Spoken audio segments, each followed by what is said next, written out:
Сәлеметсіңдер ме оқушылар?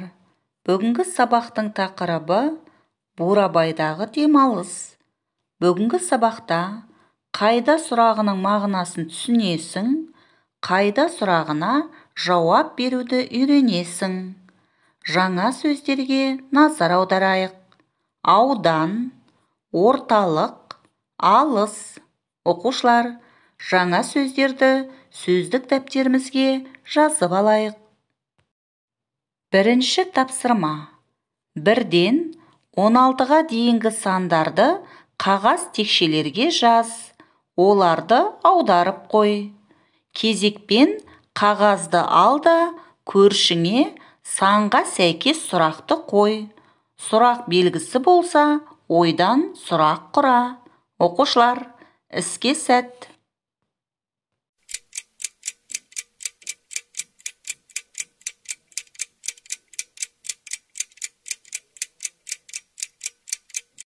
Сұрақтарға қалай жауап бердік? Өз жауаптарыңды біз ұсынған жауап нұсқасымен салыстырып көріңдер. Сен қай қалада тұрасың? Мен Қарағанды қаласында тұрамын. Сенің көшеңде ескерткіш бар ма? Менің көшемде ескерткіш жоқ. Кемені қай қалада жасайды? Кемені Оралда жасайды. Сенің ата-әжең қайда тұрады? Менің ата-әжем ауылда тұрады. Қай аймақта түйені көп өсіреді? Түйені батыс пен оңтүстік аймақтарда көп өсіреді. Медеу мұз айдыны қайда орналасқан? Медеу мұз айдыны Алматыда орналасқан. Атырау қаласы қай аймақта орналасқан? Атырау қаласы батыс аймақта орналасқан. Жеміс-жидек қай аймақта жақсы өседі?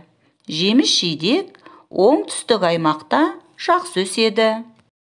Фарида қайда тұрады? Фарида Шымкентте тұрады.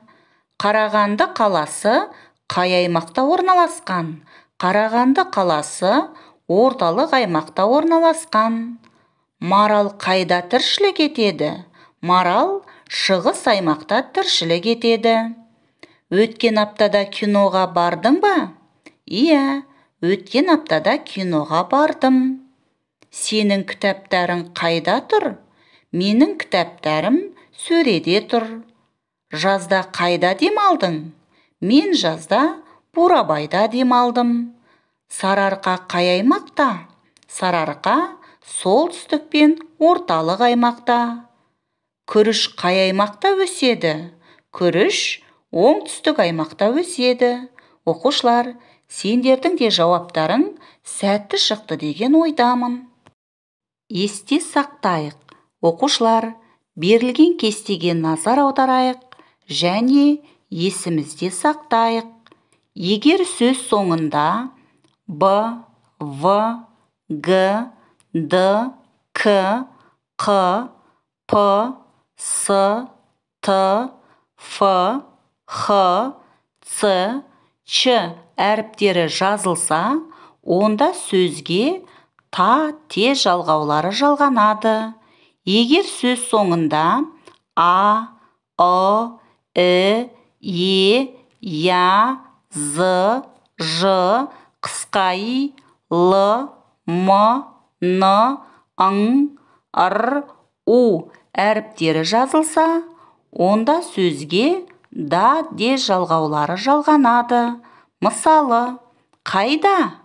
Мектепте, есікте, шкафта, цехта, ауылда, үйде, тауда, көлде. Екінші тапсырма. Диалогтегі сөздерге қайда сұрағын қойып, тиісті жалғауды жалға. Медет, сен қай жерде тұрасың? Мен Бурабайда тұрамын ғой.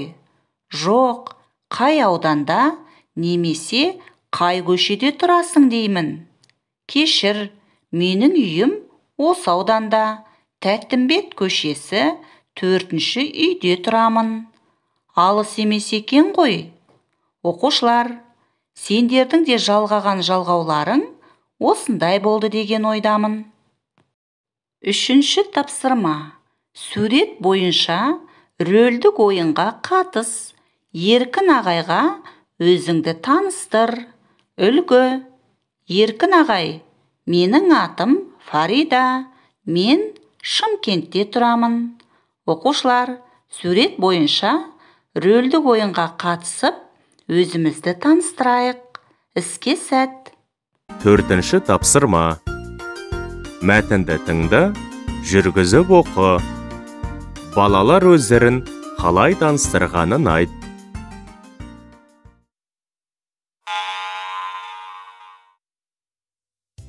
Ассаламағалейкум аға. Сізге қонақтар келді. Ат-арбамен қыдыртыңыз. Сәлеметсіңдер ме балалар? Ең сұлу жерге қош келдіңдер. Мен осы жерде бала кезімнен тұрамын. Танысайық. Менің атым Еркін. Менімен бірге қыдырыңдар. Еркін аға, менің атым Фарида. Шымкентте тұрамын. Менің атым Расул. Оралда тұрамын. Менің атым Дина. Семейде тұрамын.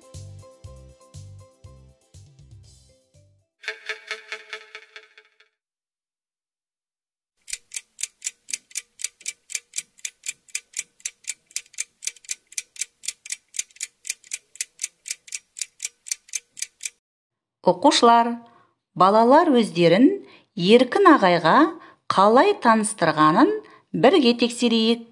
Менің атым Фарида. Шымкентте тұрамын. Менің атым Расул. Оралда тұрамын. Менің атым Дина. Семейде тұрамын. Бүгінгі сабақтан не үйрендік? Қайда сұрағының мағынасын түсіндің?